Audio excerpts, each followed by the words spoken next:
જ્ઞાનઠોક પોડકાસ્ટની અંદર તમારું સ્વાગત છે. તમારું નામ જણાવશો? માવાભાઈ. શું? અરે માવાભાઈ. હું નાની હતી ને ત્યારે લોકોના મોઢે એવું સાંભળતી હતી કે મોઢા મગ ભર્યા છે. હવે કહાવત બદલાઈ ગઈ છે. હવે કહીશ કે મોઢામાં માવો ભરે છે. મજા ના આવી. લે કોફી પીવો. અરે એ કપ થૂંકવા માટે નહોતો, કોફી પીવા માટે હતો. લેવટાન પીઓ. ના રહેવા દો ત્યાં. તમે મસાલો કેમ ખાવ છો? હું માવો એટલા માટે ખાઉં છું કેમ કે હું માવો પી નહીં શકતો. આ કોઈ જવાબ થયો તમારો? તો આ કઈ સવાલ છે તમારો? માવો હું કામ ખાવ છું? અરે ભાઈ, બજારમાં મળે છે એટલે ખાઈએ છીએ. બજારમાં તો સાબુ, શેમ્પુ બધું મળે. શું બધું ખાશો? કેમ કે એ ખાવાની વસ્તુ નહીં બેન. તો માવો ખાવાની વસ્તુ છે? હા, અને ખાવાથી મને મજા આવે. હું કહું સવારે માવો નાખું ને તો મને જાજરું નહીં થયું. ચા પીવાવાળાને ચા બંધ કરવાનું કહો તો જાજરૂનું બહાનું આપે. સિગરેટ પીવાવાળાને સિગરેટ બંધ કરવાનું કહો તો એ જાજરૂનું બહાનું આપે. મસાલા ખાવાવાળાને મસાલા બંધ કરવાનું કહો તો એ જાજરૂનું બહાનું આપે. આ બધા આદત ના છોડવાના બહાના છે. સવારે ઉઠીને 1 લોટો પાણી પી લે તો એ જાજરું તો થશે જ ને. પણ બેન, ખેતરમાં લઈ જવા માટે મારા જોડે એક જ લોટો છે. હવે એ પી જાઉં તો હું ખેતર પર જાતના પટ્ટાથી સાફ કરું.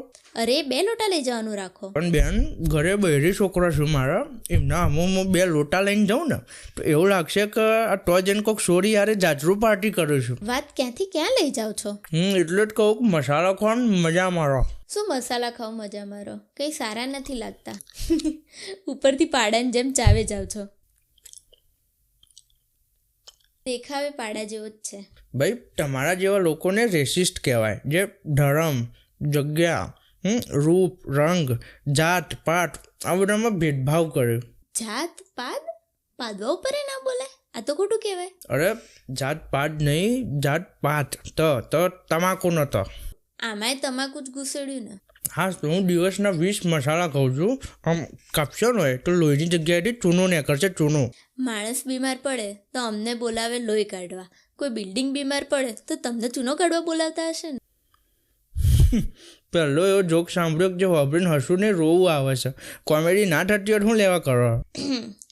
મજાકની વાત બાજુમાં, તમે દિવસના 20 મસાલા ખાઓ છો? હા, જો ઘણો રહું. એક જાજરું પહેલાં સવારે, એક જાજરું પછી, એક નાયા પહેલાં, એક નાયા પછી, બપોરે એક જમ્યા પહેલાં, પછી એક જમ્યા પછી નોકરી જાઉં ને જે 8 કલાકમાં 10 થી 11 માવા ભાઈબંધો અંગાત ઠોકી જાઉં એ અલગ. પછી રાતે જમ્યા પહેલાં, જમ્યા પછી તો પાકો જ, અને પછી ઊંઘવા પહેલાં એ. ઊંઘવા પછી તો હું ના ખાઈ શકું છું. ક્યાં ઓ બાપા, આટલા બધા મસાલા શું કામ ખાવા પડે? ટેન્શન, કંટાળો ને એવું આવે ને આખો દાડામાં, મસાલો લઈને ઘસી નાખવાના. આવું તો કેવું ટેન્શન જે ગુટકા ખાવાથી દૂર થાય? ઘરનું ટેન્શન, નોકરીનું ટેન્શન. અમારા જેવા સામાન્ય માણસના 1000 ટેન્શન હોય દાડાના. તો ટેન્શનને દૂર કરવા બીજું ટેન્શન થોડી માથા ઉપર લેવાય. કોઈ ખબર ના પડી. તમને ટેન્શન છે, મતલબ દુઃખ છે. એ દુઃખને સમજવા, એ દુઃખને દૂર કરવા તમે સહેજે મહેનત નહીં કર. ઉપરથી સમજો છો કે ગુટકા ખાવાથી દુઃખ દૂર થઈ જશે. પણ આ તમાકુ તમારા શરીરને અંદરથી મારે છે અને ધીમે ધીમે તમારા શરીરને બગાડે છે. તમારા મગજને મંદ પાડે છે, જે લાંબા ગાળે અલગથી દુઃખ બનશે. હવે તમે જ કહો કે આ ગુટકા ખાવાથી દુઃખ દૂર થયું કે બીજા મોટા દુઃખને આમંત્રણ આપ્યું તમે? એ બધું તો મને ખબર નહીં પડતી, પણ મારા જીવનમાં ઘણા દુઃખ હોય જે તમને ખબર ના પડે. આ ધરતીનો એક માણસ એવું સમજે છે કે એનું દુઃખ કોઈ સમજી જ શકતું નથી. જો મારી એટલી સમજણ નથી આવી, અને મારા મા બાપે મારા લગ્ન કરાવી દીધા. એમને એવું એટલા માટે કર્યું છે કે એમના અંગાતે એવું જ થયું હતું. એમના મા બાપે એમના લગ્ન કરાવી દીધા હતા, તો એમને જવાબદારી સમજીને મારા પહેરાવી દીધું મને.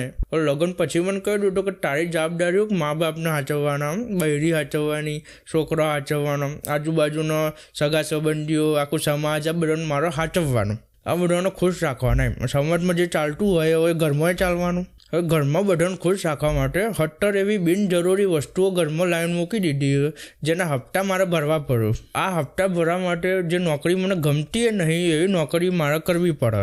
હવે આખો દારૂ મારો ટેન્શનમાં જાય અને 70 જગ્યાએથી આખી સમાજની જવાબદારી મારે મોઢામાં નોખી હોય ને એવો અનુભવ થાય. એમ આવી ભંગાર જિંદગીથી કંટાળીને ખાલી હું નહીં, લાખો લોકો ગુટકાન, બીડીન, તમાકુ, સિગરેટ ને હું રવાડે ચડ્યા. હું કહું હવે તમે આંકડો સર્ચ કરશો ને તો ખબર પડશે કે દર વર્ષે 10 થી 15 લાખ લોકો ભારતમાં તમાકુના લીધે મરી જાય છે.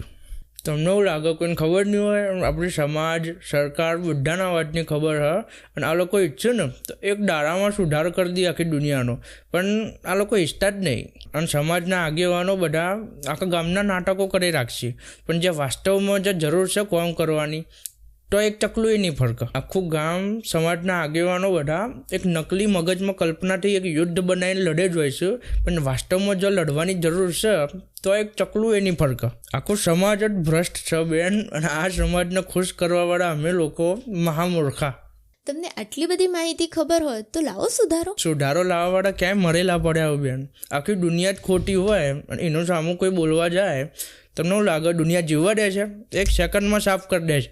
તમે હોશિયાર તો છો, સારું ભણીને તમે દુનિયા સુધારી શક્યા હોત, તંબુરો સુધારી શક્યા હોત. શિક્ષણ આપવાવાળું આ જ સમાજ છે ને, અને આ વાંદરાના હાથમાં તલવાર. આ સમાજના હાથમાં શિક્ષાને હું થાય ખબર નહીં પડતી તમને. તમે શિક્ષણનો સાચો અર્થ સમજતા હોય ને એવું લાગે છે, તો આ ગુટકા ખાવાનું ક્યાંથી શીખ્યા? ગુજરાતમાં ઘરની બહાર નીકળો તમે તો લાઇબ્રેરી થોડી જોવા મળે, પાનના ગલ્લા જોવા મળે. અને આ સરકાર અને સમાજની પરવાનગીથી જ ચાલુ છે. જેટલા લાઇબ્રેરી નહીં એટલા ઠેર ઠેર તો ગલ્લા છે. હવે યુવાન તો જઈને પહેલાં તો સિગરેટ અને મસાલાના રવાડે જ ચડવાનો ને. અને નાના નાના છોકરાઓને આ મસાલાને બધું જાતે થોડી મળે છે, એમને પકડાવવામાં આવે છે. એ ગલ્લો ત્યાં છે એટલા માટે જ એ છોકરો એ મસાલા ખાય છે. એ છોકરાના હાથમાં જે સિગરેટ છે ને એ હવામાંથી પેદા થઈને તો આવી નહીં. વાહ, સમાજે સમજુ અને સ્વચ્છ હોવાનો ઢોંગ કરે છે. એનો અર્થ ખબર છે તમને? વાસ્તવમાં ગંદકી પણ ત્યાંથી જ આવી રહી છે. આ સમાજના સદસ્યો શું બધા, આમાંથી એક સદસ્ય તમારા કાન પકડીને કહેશે કે નશાના રવાડે ચડતા નહીં. બીજું સદસ્ય એ નશો વેચતું હશે. ત્રીજું સદસ્ય એ નશાની જાહેરાતો કરતું હશે. ચોથું સદસ્ય તમને બતાવશે કે કઈ જગ્યાએ નશો મળે છે. પાંચમું સદસ્ય તમને નશાની આદત પડાવડાવશે. આ બધા ભેગા થઈને તમારી પત્તર ઠોકી નાખશે, અને આ વ્યવસ્થાનો જે વિરોધ કરશે એના આ લોકો માન નાખશે. ગજબ, તમે મારી આંખો ખોલી દીધી. હા તો આંખો બંધ કરી દે ને કે કોઈક માન નાખશે. તમે પહેલો માવો ક્યારે ખાધો હતો? હું 10મામાં હતો ત્યારે મને મારા મિત્રએ ખવડાવ્યો હતો. જે વસ્તુ તમારા શરીરને તમને કેન્સર આપે છે એ વસ્તુ શરૂ કરાવવાવાળાને તમે મિત્રો કહો છો? હરામી મિત્ર. બસ એ મિત્રને પોતાના શરીરની જ પડી નથી તો એ તમારું ભલું કેમ ન ઈચ્છે? સાચી વાત છે. હોપારીવાળો મસાલો ચાલુ કરાયો હતો મને. એ મિત્રએ જ્યારે તમને માવો ખાતા શીખવાડ્યું ત્યારે તમે એનો વિરોધ નહોતો કર્યો? ના રે, બિચારા પ્રેમથી મસાલો ચાલુ કરાયો હતો મને, માની સગન ખવડાવીને. તો આ જબરજસ્તી તમને મસાલા ચાલુ કરાય કહેવાય ને? ના, એનો પહેલાં મેં એને સિગરેટની લત લગાવડાવી હતી. મતલબ તમે એને સિગરેટ પીતા શીખવાડ્યું ને એને તમને માવો ખાતા શીખવાડ્યું? ના, એ પહેલાં ગાંજો પીતો હતો. મેં એને ગાંજો બંધ કરાવડાયો અને મેં એને સિગરેટ આપી. મેં કીધું ગાંજાથી વધારે નુકસાન થશે, સિગરેટ પીએ આનાથી ઓછું નુકસાન થશે. એટલે ત્યાર પછી એને ગાંજો ક્યારેય પીધો જ નહીં? ના, અને હું ગેરંટી મારો હાલની તારીખમાં કોઈને બાપની તાકાત નહીં કે એને ગાંજો પીવડાવીને બતાવો. વાહ, એટલો બધો મિત્ર સુધરી ગયો? ના, એ તો મરી ગયો. સિગરેટ પીને કેન્સર થયું હતું તે મરી ગયો. એ બિચારો મરી ગયો તો એના ઘરના સભ્યોને એમ પણ ના થયું કે બીજાને સિગરેટ પીતા રોકાય? ના રે, ઉપરથી એના જ બેસનામાં એના ઘરવાળા થાળીમાં બીડીની સિગરેટો મૂકીને મહેમાનોને આપતા હતા. મેં એક બીડી પીધેલી. શું વાત કરો છો? બેસણામાં થાળીમાં બીડી અને સિગરેટ હોય છે? એમાં કોઈ નવાઈ નહીં. તમે સોરી કહેવા, એટલે આમાં પુરુષોમાં શું ચાલતું હોય ને તમને ખબર ના હોય. જબરું. હા, હવે ખબર પડી કે સ્ત્રીઓ લાંબુ અને પુરુષો ટૂંકું જીવન કેમ જીવે છે. એવું ના હોય. ચાહે સ્ત્રી પોતાની ઉંમર સાચી કહેશે. 18 ઉંમરની સ્ત્રીને પૂછશે કે તારી ઉંમર શું?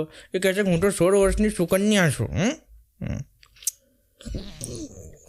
કેટલું કડવું ચમશે. તમે એમાં જ માવો થૂંક્યો ને એ જ પી ગયા.